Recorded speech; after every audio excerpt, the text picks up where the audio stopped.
Jessica Monroe stared at the divorce papers she'd just signed, her hand trembling with vindictive satisfaction as her husband, the man she'd mocked for years as a glorified janitor, stood silently across the mahogany desk in their small apartment. What she didn't know was that beneath Daniel Monroe's worn custodial uniform beat the heart of the very billionaire who owned Apex Global Industries, the Fortune 500 company where she'd clawed her way to senior marketing director. The supreme irony, she was divorcing him to marry Trevor Walsh, Daniel's supposed best friend, and the company's charismatic VP of operations. A man who'd spent the last 18 months whispering poison in her ear about her loser husband, while Daniel quietly observed every betrayal from behind his carefully constructed disguise. In 72 hours, at the company's annual shareholders gala, Daniel would remove his mask in the most devastating public unveiling in corporate history, and what he had planned would shatter not just Jessica's world, but destroy the man she'd chosen over him in ways neither could have anticipated. But why had a billionaire spent 5 years pretending to be a janitor in his own company? What game was Daniel playing? And what secret did Trevor hide that would make his destruction even sweeter than Jessica's? Daniel Monroe pushed the industrial mop across the marble floors of Apex Global Industries' executive wing, his movements practiced and methodical.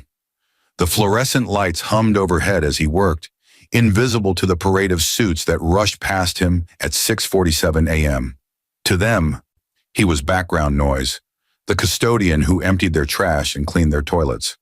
To Jessica, the woman he'd married 6 years ago in a courthouse ceremony she'd later call the biggest mistake of my life, he was proof of her poor judgment and wasted youth. She'd said those exact words last Tuesday during her performance review with Trevor Walsh, Daniel's childhood friend turned Judas. Daniel had been cleaning the air vent above Trevor's office when Jessica's voice had carried through the grate with crystal clarity. "I should have listened to my mother," Jessica had laughed, that brittle sound Daniel had grown to recognize as her shield against vulnerability. "She told me marrying a man with no ambition would drain the life out of me. 5 years, Trevor. 5 years watching him come home in that pathetic uniform, smelling like industrial cleaner, talking about his honest work. Meanwhile, I'm pulling 60-hour weeks trying to build something meaningful." Trevor's response had been smooth as aged whiskey. "You deserve someone who matches your drive, Jess. Someone who sees your potential and wants to build an empire with you, not hold you back." The affair had been obvious to Daniel for 18 months. The lingering glances during company meetings Jessica didn't know he observed from security monitors. The Friday evenings when Jessica claimed mandatory overtime, but her office sat empty while Trevor's door remained locked. The weekend corporate retreats that hotel records showed them sharing adjoining rooms. Rooms Daniel owned in hotels Daniel's conglomerate had acquired 3 years prior. But Daniel's disguise as a janitor hadn't been about catching a cheating wife. The deception ran deeper, rooted in a past that only Trevor fully understood, or thought he did. 15 years earlier, Daniel and Trevor had stood in the wreckage of Daniel's father's funeral reception. Charles Monroe, founder of Apex Global Industries, had built an empire on handshake deals and genuine relationships, only to be betrayed by his board of directors in a hostile takeover attempt during his final months of cancer treatment. They smiled to his face and sharpened their knives behind his back, 17-year-old Daniel had told Trevor, his voice hollow with grief and rage. Every executive, every VP, every director, they all played the loyal servant while planning to carve up his life's work the moment he showed weakness. Trevor had gripped his shoulder, 15 years old and earnest. "When you take over, you'll clean house. You'll fire every single one of them." But Daniel had shaken his head slowly, a darker plan forming. "No, I'm going to do something better. I'm going to disappear.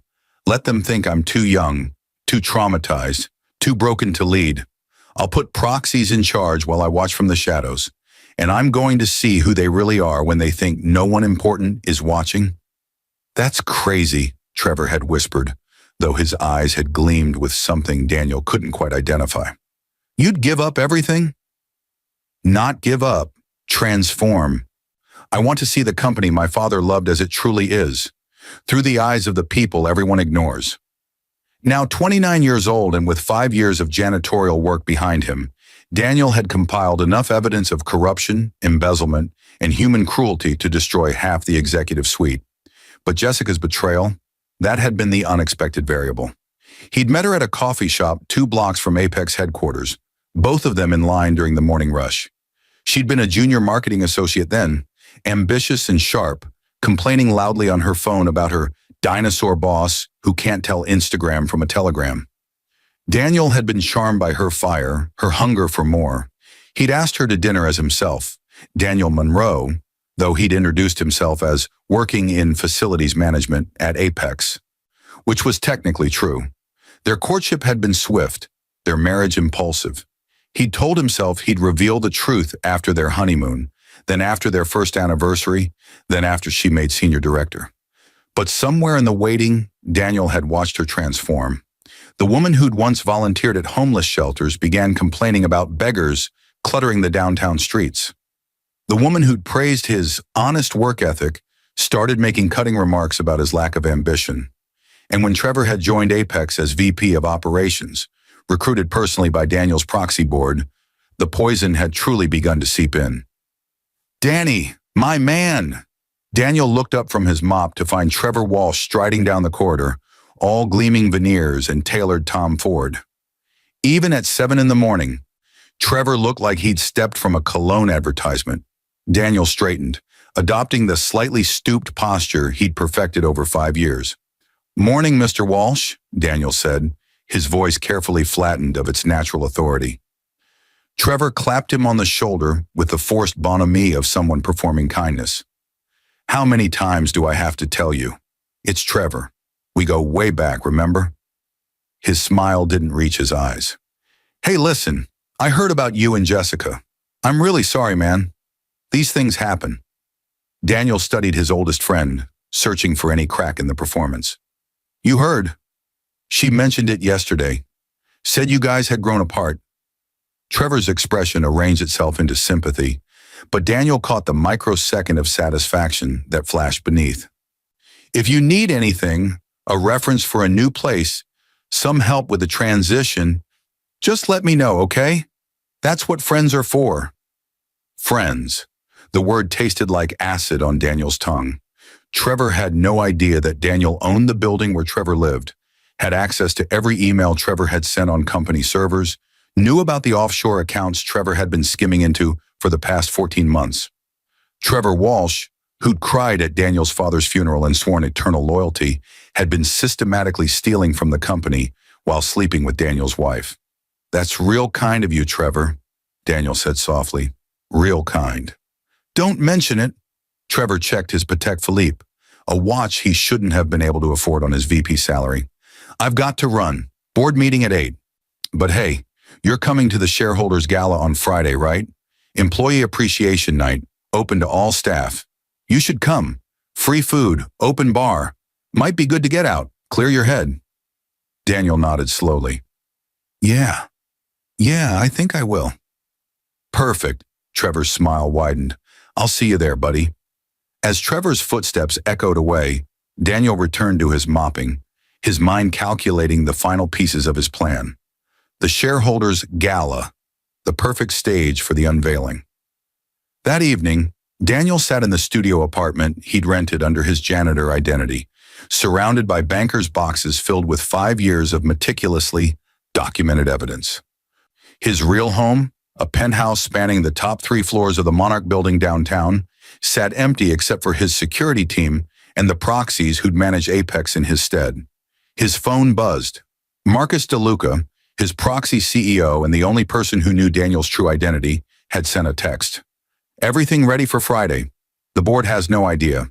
Jessica just submitted her proposal for the European expansion." Daniel opened his laptop and pulled up Jessica's proposal. Even now, despite everything, he had to admire her strategic mind.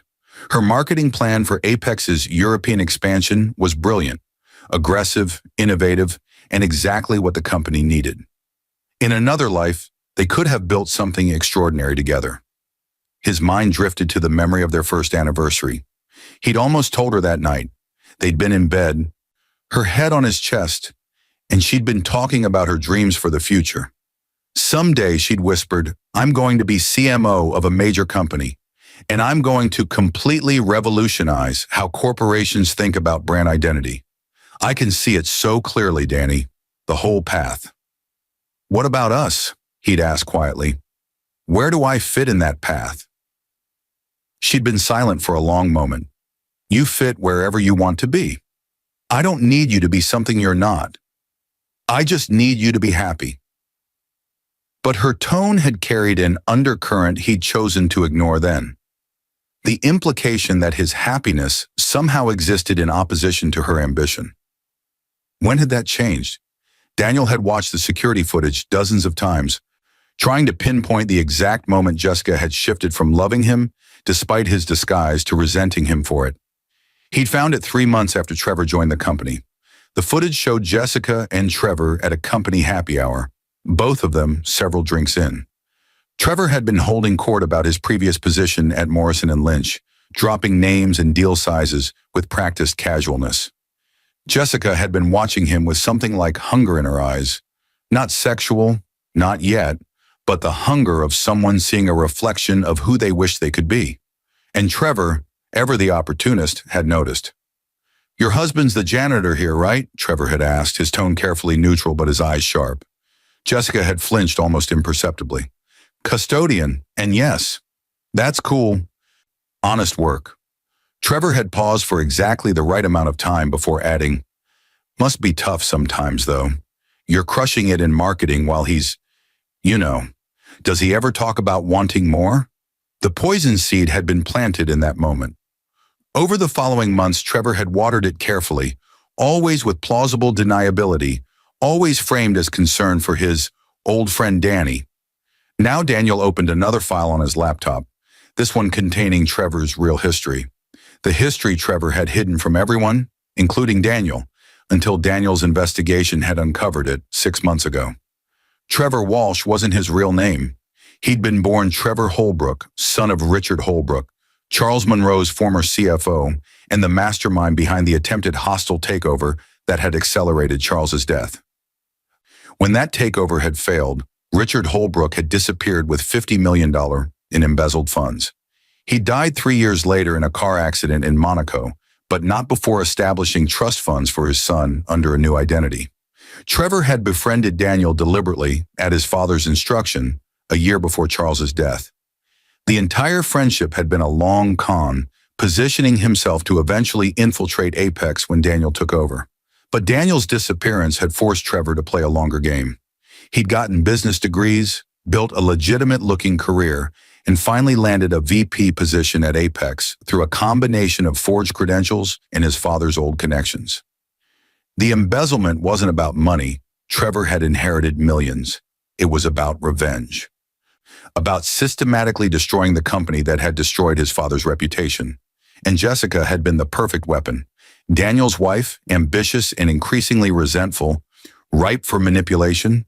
By seducing her, by poisoning her against Daniel, Trevor could hurt Daniel in the deepest possible way while also gaining a powerful ally in his corporate sabotage. What Trevor didn't know was that every fraudulent transaction, every manipulated contract, every stolen dollar had been monitored, documented, and preserved. Daniel hadn't just been watching as a janitor. He'd been watching as the true owner of Apex Global Industries, from servers Trevor didn't know existed, through security systems Trevor couldn't access. Daniel's phone rang. Jessica. He let it go to voicemail, then listened to her message. Danny, it's me. I know this is weird calling you after everything, but I need to pick up some stuff from the apartment tomorrow. I'll be there around 6 if that works. I don't want this to be ugly. We can be adults about this, right? A pause. I hope you're doing okay. I really do. This is the right thing for both of us. The right thing, Daniel almost laughed. Tomorrow at the apartment would be the last time he'd see Jessica before the gala. The last time he'd wear the mask of Danny Monroe, the janitor who'd never been enough for her. Tuesday evening, Daniel waited in their small apartment, soon to be just her apartment. He'd already moved everything that mattered to him out. What remained were props from a life he'd inhabited but never truly lived. Jessica arrived at 6:15, dressed in her corporate armor, navy Armani suit, her dark hair swept into a sleek bun, her makeup flawless. She looked uncomfortable the moment she stepped through the door, her eyes scanning the space like she was calculating escape routes. "Hey," she said, her voice professionally pleasant, the tone she'd use with a client she didn't particularly like, but needed to maintain relations with. "Hey." Daniel stood by the kitchen counter, hands in the pockets of his worn jeans.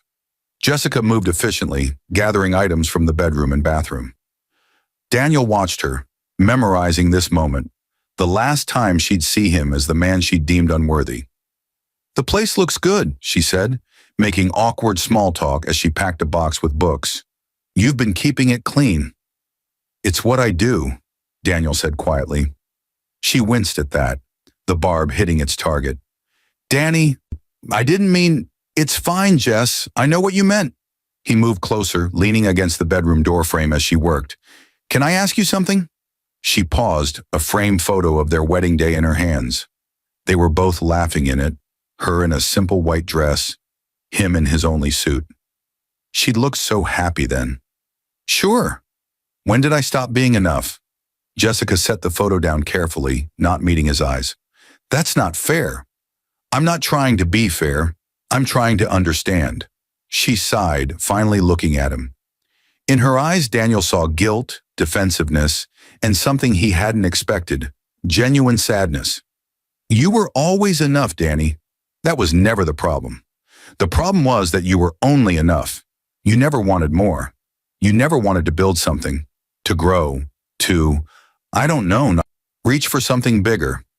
And Trevor does." Her jaw tightened. "Trevor understands ambition. He understands what it means to want something beyond a steady paycheck and a quiet life." "You love him?" "I love what we could build together." She picked up the box, holding it like a shield. "You're a good man, Danny. You really are. You're kind and loyal and steady. But I need more than steady. I need someone who wants to conquer the world with me, not just survive in it." Daniel nodded slowly, committing every word to memory. "I hope he gives you that. I really do." The lie tasted bitter, but it was necessary. Jessica needed to believe he was broken, defeated, accepting. She needed to walk into that gala on Friday with complete confidence, with no idea of the tsunami about to hit. "I hope you find someone who appreciates what you have to offer," Jessica said softly. "You deserve to be happy too." After she left, Daniel stood in the empty apartment for a long moment. Then he pulled out his phone and called Marcus DeLuca. "It's time," Daniel said. "Send the invitations. I want every board member, every executive, and every major shareholder at that gala. Tell them the mysterious owner of Apex is finally revealing himself." Marcus whistled low. "You're really doing this." 5 years, Marcus. 5 years of watching what people become when they think no one important is looking. Friday night, they learned that someone was always watching. "What about Jessica and Trevor?" Daniel's smile held no warmth. "They get front row seats to the show." Friday evening arrived draped in the golden light of early autumn. The Apex Global Industries Shareholders Gala was held in the grand ballroom of the Meridian Hotel, a property Daniel's investment group had purchased 2 years earlier and renovated into the city's most prestigious event venue. Daniel arrived early, but not as the janitor. Tonight, he wore a custom Tom Ford tuxedo that fit like a second skin, his dark hair styled, his posture transformed from the stooped shuffle of a custodian to the commanding presence of a man born to power. His security team flanked him as he entered through the private entrance, moving through back corridors while the guests assembled in the ballroom. From the mezzanine level, hidden behind one-way glass, Daniel watched them arrive. The board members who'd tried to steal his father's company, many of them still in positions of power because Daniel had wanted to see how deep their corruption ran. The executives who'd sexually harassed secretaries, embezzled from departmental budgets, and falsified reports, all documented in Daniel's files. The managers who'd created toxic work environments, driving employees to breakdowns while meeting their quarterly targets. And then, at 7:47 p.m., Jessica and Trevor arrived together. Jessica wore a stunning emerald dress that Daniel had never seen before, probably purchased for this occasion. She looked radiant, confident, holding Trevor's arm as they moved through the crowd. Trevor worked the room like a politician, his smile brilliant, his handshakes firm. They looked like a power couple, like winners. Daniel's COO, Marcus DeLuca, materialized beside him. Everything's ready, Bray. The presentation is loaded, the documents are in folders at every seat, and legal has the law enforcement official standing by. Once you start, there's no going back. There hasn't been a going back since the day I put on that uniform, Daniel said quietly. Let's begin. At 8 p.m. exactly, the lights in the ballroom dimmed. The conversations faded to expectant silence as a spotlight illuminated the stage where a podium stood. Marcus walked out first, his presence commanding immediate attention. Good evening, everyone. Thank you for attending this special shareholders gala. Tonight is a historic occasion for Apex Global Industries. As many of you know, our company has been operating under proxy management for 15 years, since the death of our founder, Charles Monroe. His son, Daniel Monroe, was deemed too young to take immediate control. Tonight, that changes. A murmur rippled through the crowd. Daniel watched Jessica's face on the monitors showing live feeds of the ballroom. She looked confused, trying to process what was being said. Trevor's expression had frozen, his smile turning plastic. Marcus continued. Tonight, Daniel Monroe ends his observation period and takes his rightful place as chairman and CEO of Apex Global Industries. He's been among you all along, though not in the capacity you might expect. For the past 5 years, he's worked in this company as a custodian, watching, learning, and documenting. Everything. The murmur became a roar. Daniel saw executives turning to each other in panic, saw board members' faces draining of color. He saw Trevor grip Jessica's arm, saw her shake him off, her expression shifting from confusion to dawning horror. Ladies and gentlemen, Marcus said, his voice cutting through the noise, I present to you Daniel Monroe. Daniel walked onto the stage and the ballroom exploded into chaos. He stood at the podium, waiting for silence, his eyes scanning the crowd until they found Jessica. She'd gone completely still, her face a mask of shock. Trevor was whispering urgently in her ear, but she didn't seem to hear him, her eyes locked on Daniel. Good evening, Daniel said, his voice amplified through the sound system, calm and controlled. I know this is a surprise. Let me explain. 15 years ago, I watched my father die while the people he trusted, many of you in this room, tried to steal his life's work. I was 17, grieving and angry. I could have fired you all, sued you all, destroyed you all immediately. But I wanted something more valuable than revenge. I wanted truth. He clicked a remote, and the screens around the ballroom lit up with images. Daniel in his custodian uniform, pushing his mop through Apex's corridors. For 5 years, I've been invisible. I've cleaned your offices and heard your conversations. I've accessed your computers and reviewed your files. I've watched who you become when you think no one important is paying attention, and what I've learned has been illuminating. Another click. Financial documents appeared on screen. Embezzlement, fraud, misappropriation of funds. These documents detail $47 million in theft from Apex Global Industries.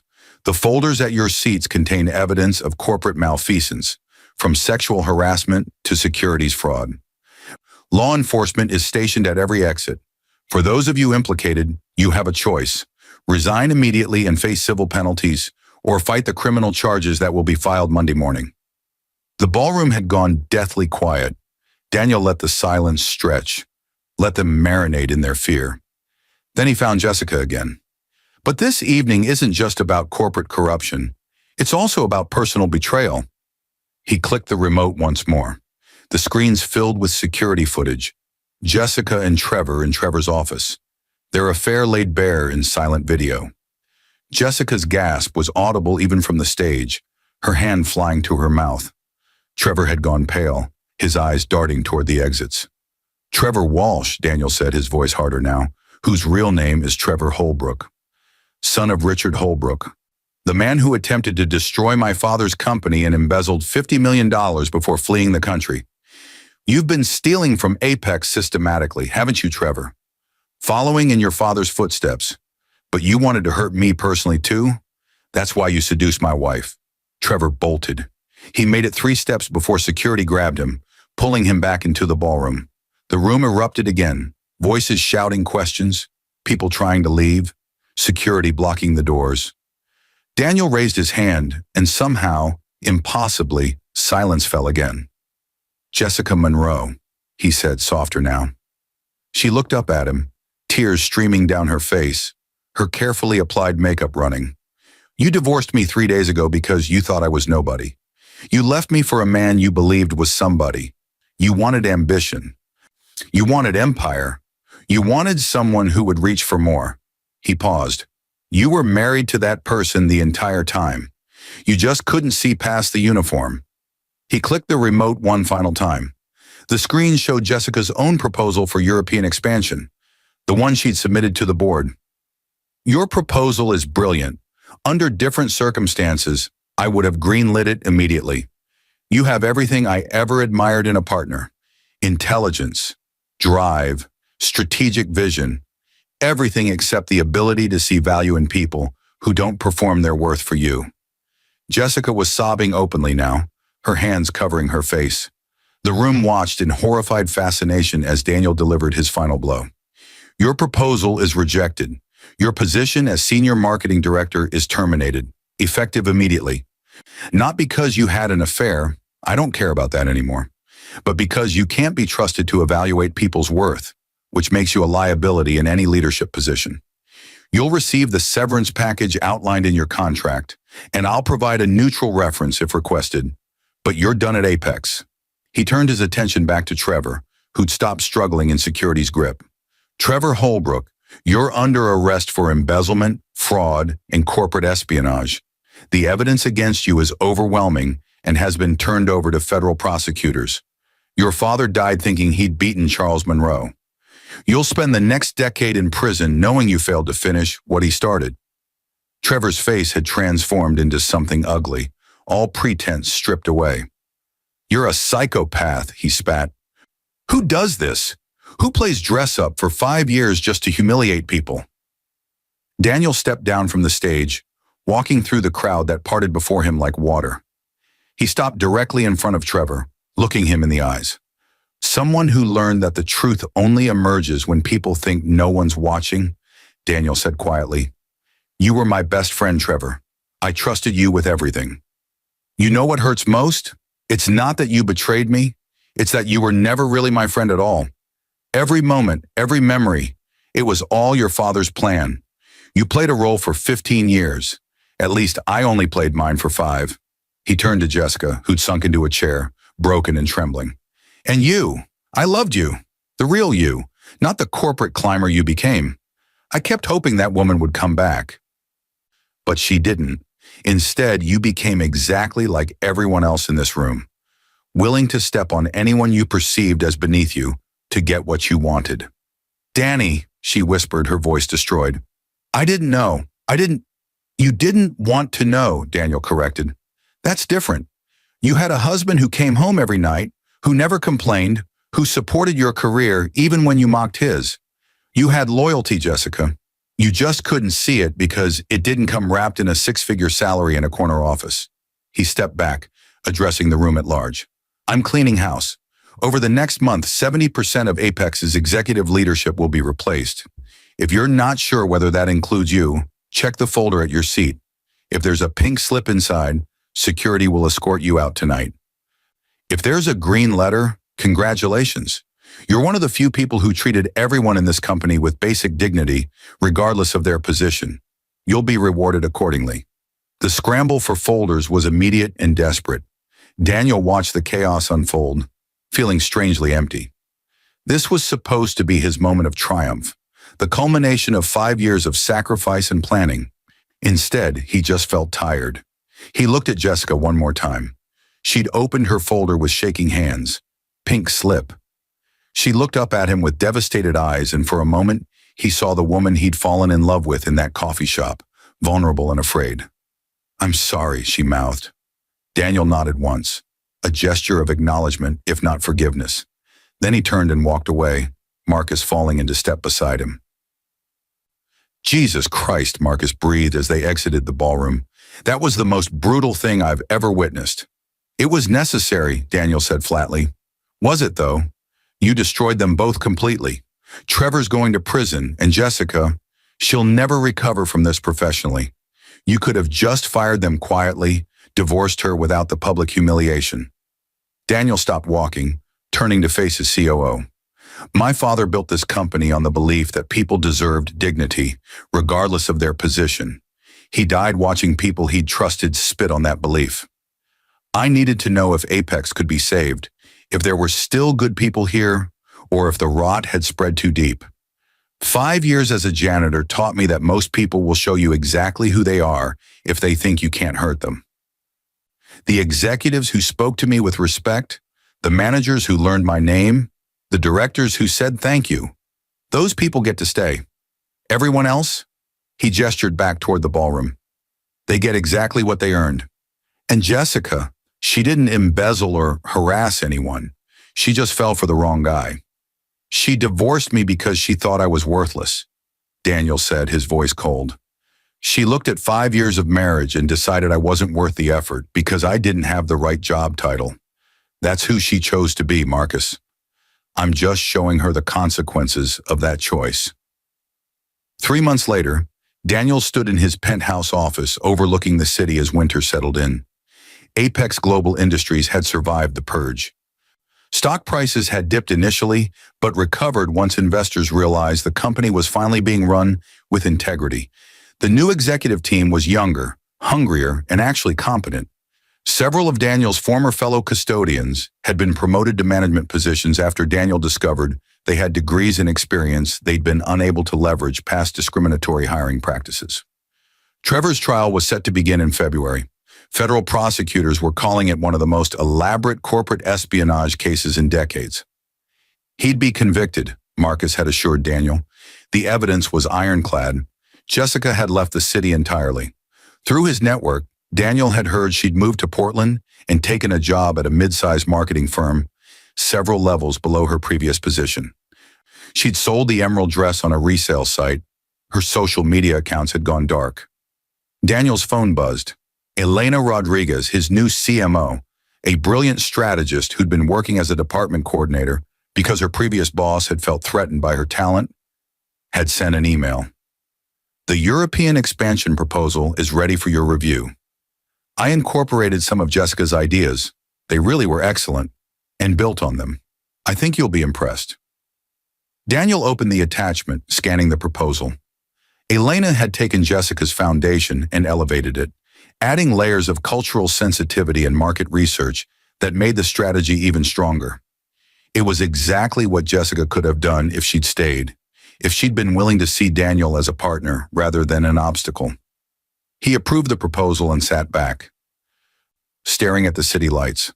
The view from the penthouse was stunning, but some nights Daniel found himself missing the simplicity of his custodian apartment, the routine of his double life.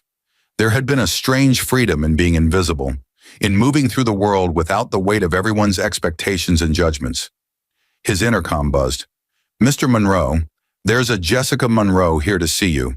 She doesn't have an appointment, but she says it's important. Daniel's hand froze on the phone. Send her up. He stood by the window, waiting, his heart beating faster than he'd like to admit. When the elevator doors opened and Jessica stepped out, he barely recognized her. She'd cut her hair short, wore jeans and a simple sweater, and looked younger somehow, stripped of her corporate armor. Hi, she said quietly, staying near the elevator as if ready to flee. Hi. They stared at each other across the vast office. Finally, Jessica moved closer, her eyes taking in the space, the original artwork, the custom furniture, the floor-to-ceiling windows offering panoramic city views. This is what I wanted for us, she said, her voice barely above a whisper. This life, this success. I wanted it so badly, Danny, and I had it the whole time. You had me, Daniel corrected. Not this, never this. I would have given up all of it. The money, the company, everything. If you just loved me for who I was, not who you needed me to be. Tears slipped down her cheeks. I know that now. Too late, but I know it. She moved to the window, standing beside him but not touching. I've spent 3 months in therapy, trying to figure out how I became the person who could throw away 5 years of marriage because my husband's job embarrassed me. Do you want to know what I learned? Tell me. I was terrified, not of being poor, we weren't poor, but of being ordinary.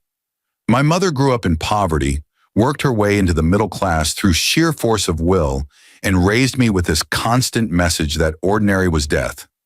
That if I wasn't constantly climbing, constantly achieving, I was failing. She never said, "I love you." She said, "I'm proud of you" when I got promotions, but nothing when I was just me. Jessica laughed bitterly. So I married a kind man who loved me unconditionally, and I tortured him for 5 years because he wasn't helping me run from the terror of being ordinary. Daniel absorbed this, feeling some of his anger soften, despite himself. I'm not going to absolve you, Jessica. What you did, what you said about me, how you made me feel, that doesn't disappear because you've gained insight into your psychology. I know, I'm not asking for forgiveness. I'm not asking for anything. She turned to face him fully. I just needed you to know that I see it now. The life we could have built if I'd been brave enough to just be happy with what we had. And I needed to tell you that what you did at that gala, it destroyed me, but it also saved me. I was becoming something monstrous, Danny. Someone who measured people's worth in dollar signs and job titles. You held up a mirror, and I finally saw what I'd become. And Trevor? Daniel asked. Jessica's expression hardened. He played me perfectly.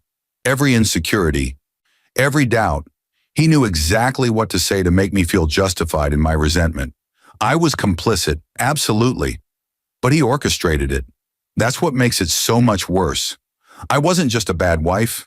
I was a mark. They stood in silence, the city glittering below them. Finally, Jessica said, I'm moving to Portland permanently. I have a good job, nothing glamorous, but honest work with people who actually care about doing good marketing, not just chasing prestige. I'm dating someone, a teacher actually.